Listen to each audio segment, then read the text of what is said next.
Hi guys! For today's video, we're gonna share 10 more things that shock us as Singaporeans living in Malaysia. We have been living in Malaysia KL for around 6 months already. And for those who don't know us, hi guys, I'm Sean. And I'm Rachel. We are Singaporeans in our mid-30s who decided to relocate from Singapore all the way to Malaysia, Kuala Lumpur. So we made this move because we wanted to have a different pace of life and also to explore Malaysia. And so far for the past 6 months, right, we are only exploring KL. We haven't even touched any other states yet. Yeah. So having stayed here for around 6 months plus, there are things that we got used to already. And there are still things that really Keep surprising us. keep surprising us. So first of all would be the fireworks. To give you guys some context, in Singapore, there's no sale of fireworks at all. Yeah, so normal people cannot touch like fireworks, cannot play with fireworks. The only thing that we play would be the little sparklers. That kind. Yeah, that's it. Then just yeah, or candles, that's it. Yeah, like Lantern Festival will purposely set the lantern on fire, that kind. Yeah, so just nice. This is the first time we are experiencing like Lunar New Year and Ramadan. They are quite side by side this year. The amount of fireworks.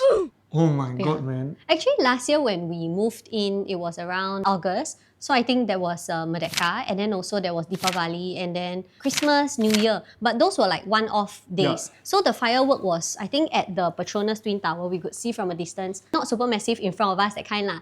And then Deepavali, there was quite a bit, but it was just for one day. So in February and then now March, right? It has been like consecutively almost every day. You get to see like Disneyland kind of standard of fireworks. Initially, we thought, because this place is more of a pet-friendly place, we thought that Christmas, New Year, the fireworks is like, oh, okay, just like that only. Yeah. There wasn't much fireworks. We thought that was going to be the biggest fireworks already, Christmas and New Year, right? Because usually in Singapore, it's like that, ma. Yeah. Then, the Lunar New Year and the Ramadan, wow, it's crazy. The thing is, not the first day of Chinese New Year, it was crazy. It was until the Jade Emperor's birthday. Yeah. The really? Okay, the fireworks is so loud. Okay, even until 12 a.m. there was still fireworks going on. Our cats were so scared they don't dare to go to the balcony for a few days. Yeah. Until now, they don't dare to go to the balcony already. They know that once it hits around after 2 a.m, then they can go out. But before 2 a.m, don't go near the balcony. Yeah, then we have to close the balcony because you can smell I don't know what's the smell, the fireworks smell. And at the same time, right, the firework on that day was so big that it feels, you cannot even see outside. It started to get foggy. So at the start, when we first saw fireworks, we was like, wow, so in our nice. life, never see fireworks so close to us, you know. You don't have to squeeze for a spot. You don't have to squeeze with the crowd and, you know, go for countdown to be able to see fireworks. Just right outside our balcony, we can see already. Wow, so nice, so nice. But after a while, right, because it's consecutive, then that's when you get the smoke and everything, right? Then you're like, Enough! close the window, and then you on the air purifier. Yeah, very scary. The whole house got the chao ta smell. I don't know about you guys, but our here, there's chao ta smell, and the fireworks is really very scary and very loud. Yeah, I think it's part of tradition lah to celebrate with fireworks and all that. But I do see recently got more people commenting online about their kids get scared at night and then they cannot fall back asleep, or people's pets like will hide under the blanket or like pee on themselves and stuff like that. And then people need to go to work the next day. So there's quite a bit of debate on like, should we continue traditions of playing with fireworks, or should we, you know, control a bit, or should we just ban it entirely and all that lah. So there's debate going on. I mean, for us, we were surprised because in my life, I really never see before so much fireworks. I personally feel the fireworks is very nice. Yeah. Those normal kind one, but got some is earth-shattering one. The thing is, you can feel the whole window all vibrating, the floor vibrating. I think that's when it gets put too close to us. Then we can really feel, boom, then he said like, wow, got bass one. Yeah, then the whole firework is one big ball, so big in front of you. It's like, wow, very scary. I'm just very surprised, like how come normal people can have access to such a huge, you know, big scale firework that really like Disneyland. It's just normal people's house they put. Really earth-shattering, man. You can feel the whole vibration everywhere. Yeah, I don't know if this is common throughout many different countries and it's just in Singapore that we don't get to experience this. But like this is our first time seeing so much fireworks in our life and we're like, wow. Then we see the news, right? They say Penang even worse. Or they say Penang's firework is next level. And so let us know if that's really the case or which state has the biggest fireworks. Till this day, we haven't even touched firework. Okay, to before. be honest, our property agent bought fireworks for us, like some to let us play. Until now, we don't dare to play because we scared. I scared later, like I light something accidentally on fire. No, he only bought us that one, throw on the floor, that one. Even in Singapore, we Oh. also cannot play this one, No, you know? okay, so I saw before online, they got say before, the ones that we used to play in Singapore when we were younger, it's the white kind. You know, look like the tissue paper, you roll the top, then pack, one, right? But here got one that looks like a tablet. I think that's the one that Jing bought for us. Looks like a tablet. Bam! It's very loud one. It's like you take out the like Kopiko candy, that thing, bam! It's very loud one. So I also a bit scared to play Then with what are we those. going to do with it? Maybe we give to some children to play. Then we see from afar, yay! So the second thing that surprised us was how chill the business owners in KL that we have met so Even far. the staff lah. Yeah. We went to this cafe and then when I went to pay for my food, the cashier actually asked us, what do you order? So they didn't key into their system, you know, what do you order? So I look over at our table. Then I tell her, oh, I ordered this, the cake and brownie and this. Then after that, he just key in and then just told me, okay, total amount is X amount. So I paid. So after that, when Sean was driving me home, I suddenly realized, I think they cleared my coffee because I finished it already. They cleared my coffee just now. So when I look over at my table and told them what I ordered, right? I forgot that I ordered a coffee. So I was like, oh my god, panic. And like I ran away, never pay for the coffee like that, you know? So I hurry up, go and message them on Instagram. I go and message the staff also. So I was like, hello, sorry, I forgot to pay for my latte just now because the staff asked me what I ordered. Then I forgot that, you know, they cleared my coffee and I still had one coffee. Can I do it now to pay you that one or not? Then they say, relax lah sis. Relax lah sis. Other day then you pay. Yeah, other day you come back, then you pay lah. Then I was like, Until now, she haven't paid. yeah, because we really haven't go back yet. I find that the F&Bs here, the owners and the staff are more flexible and more adaptable. Like for the Chap Fund that we always frequent, right? I remember which staff to approach to and they know us because we always go and eat. The price they give us is way more better than the colleague. Yeah, so he will go and approach the one that he said, no, don't go to that guy, go to that girl better. Yeah, don't go to the guy, go to the girl. Then the girl will charge us normally around 18 ringgit for 2%. If I go to the guy one, right, or if the girl is not working there, right, wow, 22 ringgit. So it's like 4 ringgit difference. Same food.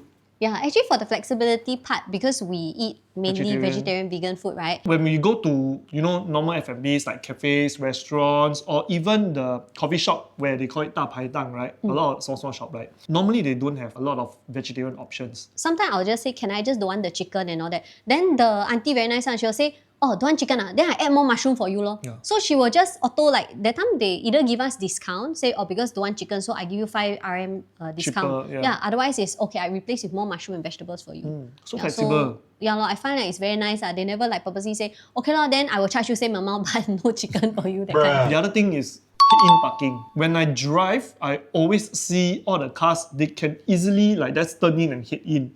And this is not common in Singapore. Most of the time in Singapore, it's always the Reverse parking. reverse parking. Yeah, I have to get used to hit-in parking. Because otherwise you imagine how weird it will be, right? Everybody hit in there, you are the only one like this. Yeah, and most of the car park lots are all like, you know, all A bit diagonal, slanted, a bit yeah. slanted one. So I still have to hit in and turn out, hit in and just adjust myself properly. I don't know how people can turn in so easily. It's so difficult for me, man. Yeah, so usually why do Singaporeans do reverse parking? No, the parking lots actually why? I rarely see, like back then when I was driving in Singapore, I rarely see hit-in parking. The next thing that surprised us was because there's no COE in Malaysia, basically on the road you can see cars that look visibly older. So I do think that actually if you maintain your car well and your car is not spoiled, right, it's good like because 环保嘛, you know, then you don't need to waste the car. If it's not spoiled, why you go and scrape away? Yeah, but safety is a concern. Yeah, so also, of course, if it's an older car but you maintain it well and it's safe to drive on the road, the brakes are all okay, right? Then I feel like okay. If can, I also hope that our car can drive for very long. Then we don't need to worry about buying a new car. Yeah, of course. Yeah, but then the thing is, older car, they don't have a lot of the technology. Obviously, they don't have it in the past. Then the ADAS system also don't have. So sometimes when I drive, I naturally see like, if the car is quite old, right, I will try to avoid them. It's my natural. Okay, yeah. Like, okay. yeah, better to be safe. Better to be safe than sorry. But what if the older car drivers are just really experienced and very good at navigating, better than the ones who rely on ADAS system? I don't know. I never thought about that. You drive or I drive? Then I also noticed like they are like in Manjalara, for example, outside of Tessa Park, we see abandoned cars also. Sometimes there are cars just parked in the middle of the grass patch in between two lanes. Yeah. Yeah, Why, there are even cars that Like the four wheel all gone already, no more already, right? Then the window also no more already. Then all very rusty. It's just we see some abandoned car, like then still got a lot of summon ticket on the car one. Is it not valuable to take the car to scrape? I thought you can scrape away and earn money from it. Why you want to throw the car there? So if you all know, please let us know why there are abandoned cars. But I think in general, if the car can drive more than 10 years and it's doing well, right, it's safe, why not? So the next thing that surprised us was the number of public holidays in Malaysia. I think it's awesome, man. I remember that time, September, right, our condo management, they stick like this notice on the lift. Then they wrote the number of PH in September. They were like, wow, like half a month don't need to work like that. So in Singapore, I think I searched before, Singapore has the lowest number of public holidays. I guess it's good for the employer, right? Because then the business is running almost every day. But then for the employee, it's like, wow, damn shit. But then in Malaysia, right, because of the number of PH, there's a bit more balance. Like if you imagine you work for half a month, you work really hard, then after half a month, you can just chill. Yeah. That's also pretty good, right? And I also noticed that it depends on which state you are in. Like for example, there is like even public holiday in Johor, but the rest of the states don't have. Our phone, right, the calendar is tied to Singapore public holiday. We haven't changed yet. So there were weekdays where we go out, we say, wow, how come so many people? How come the traffic so bad? Then how cannot find parking in the shopping centre? Then turns out it's a public holiday. So if you're a Malaysian watching this, please let us know which state you're staying in and how many PH do you get in a year in the comment section. So because I'm the designated driver, so there's a lot of things that is related to driving. The thing about this is we stay in a condo, and in Singapore for condo or even for HDB, right, the parking lot is free and easy. First come, first serve. Yeah, as long as you pay for season parking, that means you pay lah, then you get to park on a monthly basis. You can park any lot you want, first come, first serve. So for us, back then, if we come back earlier, we get to park directly below our house, under our HDB lah. So we park here, then straight away take leave and go out our house. But then for Malaysia condo, I realized, right, most of the condos, they give you designated parking lot instead of first come, first serve basis. Even in Singapore condo, you see any lot, then you park. So if you come back early, you get to park on the first floor, then you just walk back to your condo lah. But then for us, right, it's designated parking lot. I think the good thing is it doesn't give you this, cannot say singgi pon singgi, right? It doesn't breed this, like, I need to fight with my neighbours, that kind of feeling. Like, I need to make sure I go earlier so that, you know, I can get the best lot. Because you already secured 2 lots of your own already. Yeah, but you know our parking lot, when we got a house after that, then we asked, hey, our parking lot is which floor? Our parking lot is the highest floor. Yeah, so a bit heng suay. If you get the low parking lot, right, then you just turn in, park already, you can go up. But ours must turn a few rounds. 5-story high. Every day I need to turn up 5 floor, turn down 5 floor. Wow, lucky the you know, when you turn down, turn out, right, like the gap is big for this condo. Or else, right, if it's very narrow, right, wow, it's really headache. High chance of scrapping the car. Do you all prefer like first come, first serve for condos, or do you all prefer designated lots? I think, like, in my personal opinion, most Malaysia family, they have more than 2 cars. They got 2 cars. So that's why they give you designated lot. You can park your car side by side. Oh. Yeah. Or else, right, you park one side, the other side, and then one day the wife or the husband want to drive this car, but then they forgot to tell each other where you park the car at. Then you have to go and find the car park lot car here and there. True. That's my opinion lah. Because in Singapore, like, most of the families, 1 car. Or some choose to not have car. In Malaysia, I realized a lot of people got multiple cars, not just 2. Like someone's got 4. Yeah, the thing about this is in Singapore, a condo has 500 units, right? They only cater 80% parking lot only. Yeah, because not all Singaporeans will own a car. So the parking lot will be lesser than the amount of units they have. But in Malaysia, it's 2 times more. Speaking about parking, right, someone corrected us on our YouTube before, and we always very used to saying parking lot as the individual small space, right? But actually, it's not. Parking lot is like the whole thing. But then parking bay is that small little individual space that your car parks into. So we'll try to say properly. What surprised us a lot was, previously I think we did a video about Hexstar World, and then we said, wow, I got 2,000 parking bay, so good, so many parking bays available. Then, right, got somebody told us, 2,000 is not a lot. So we went to Google a little bit. The biggest shopping mall in Singapore, I think, is VivoCity. There is 2,000 plus parking bay. But then, right, you suka-suka, one mall in Malaysia, right, example, One Utama, the number of parking bay is 14,000. When I saw 14,000, I was like, what What do you mean 14,000 cars can park there at one time? And there are still days, right, where I cannot find parking lot in Wang Utama. I would think 2,000 parking bay is I mean, a lot. that's why this explains the traffic, because a lot of people Yeah, drive. quite insane eh. Yeah, I see before, like father, mother drive, the son 18 years old drive, the daughter 18 years old drive, then the house got 4 cars. Wow. Remember we visited one of our friend's house? Yeah, the correct, friend correct. house got 6 cars. Yeah, correct. It's like, wow, 6 cars. That's a dream for a lot of Singaporean men. No lah, I don't think Singaporean want to own 6 cars. Very expensive eh. Well, when I was 18, I wanted to have a car. All my friends and my classmates all want to own a car when they were 18 years old. I But didn't. Who can afford? I didn't Who can because I afford? cannot drive. Speaking about parking again, when we were parking at TJ, those area, the open air car park, we noticed a lot of cars, they do the double park. Like you park your car already, got one car in front of you. So you want to exit, you cannot exit at all. Is it like a norm in Malaysia? Because I don't dare to do that. I scared. Later I go somewhere else, right? Then I block the person.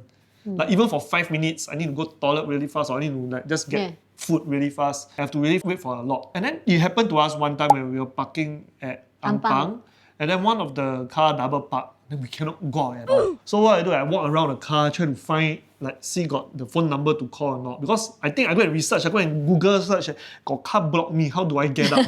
They said look around. Normally they will put their phone number. Then you call and say, hey, your car blocking me, can you come and move your car? Yeah, but don't have lah. But then true enough, there was a family that was eating just opposite where our cars were parked. Got one lady keep looking over.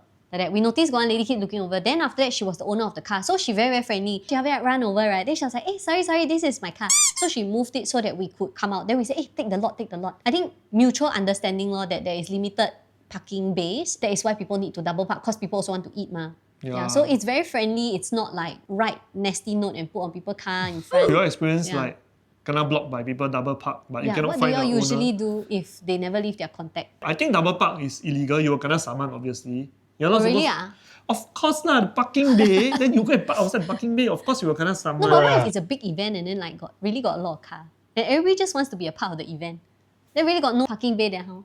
I don't know. So if you all got any tips on what to do if you really need to double park, what is your usual SOP? You all can share with us also. The next thing that surprised us is the weather forecast. You know, we always try to plan, we are going to explore this place, that place, and then we even had planned to go to Ipoh, go to Port Dickson. But then there's not a single reliable app on weather forecast that we can rely on. Because so far we have tried, right? Even going to malls or going to park, they say sunny day. Then once we reach, right? Even on the way there, it starts raining heavily. Is there any reliable app, like very accurate weather forecast app that can let us know? Or how you all plan your travel? For example, you want to go hiking, or you want to go Cameron Highland, you want to go Genting.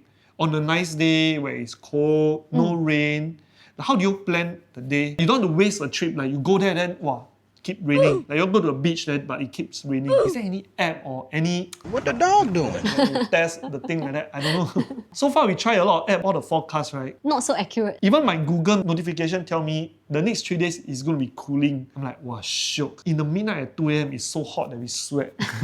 I feel like I'm a Singaporean that keep complaining. So the other thing is, we realized Malaysia property, even for 1-bedroom apartment or condos, right, is so big size. They say 900 plus square feet, 1 bedroom. We're like, what do you mean 900 plus square feet is 1 bedroom? Okay, for context, for new condos in Singapore, for a 1-bedroom condo is around 400 plus square feet. It's half the size in Singapore. So like, because we are looking for a property to purchase in Singapore as well, right? And then we've been looking through those property websites, the listings and all that. So usually our brain is like 900 plus square feet is 3-bedroom. Yes, in Singapore, So 3-bedroom. Then when we talk to property agents in Malaysia and they tell us 1 bedroom is 900 square feet, we're like, wow, bro, it's damn big eh. Yeah, I don't know. So I mean the space is really wow. Yeah, like for 3-bedroom condos in Malaysia, the norm is what, 1,001 and above. In Singapore, 1,001 and above is 4-bedroom condos. Yeah, that's true. Yeah, so I mean, I speak for area in around Desa Park City or Mongkiara. not in the KLCC area, because I know KLCC area, the condo size is somehow similar to Singapore one due to the space constraint. But so far, the place that we view, very big. Is it 4 to 5-bedroom? Yeah, big until I won't even dare to buy something like that because like I don't know how to clean. I don't know how to live there because it's way too much space. Oh my god, man. I walk for a few steps, my leg become black.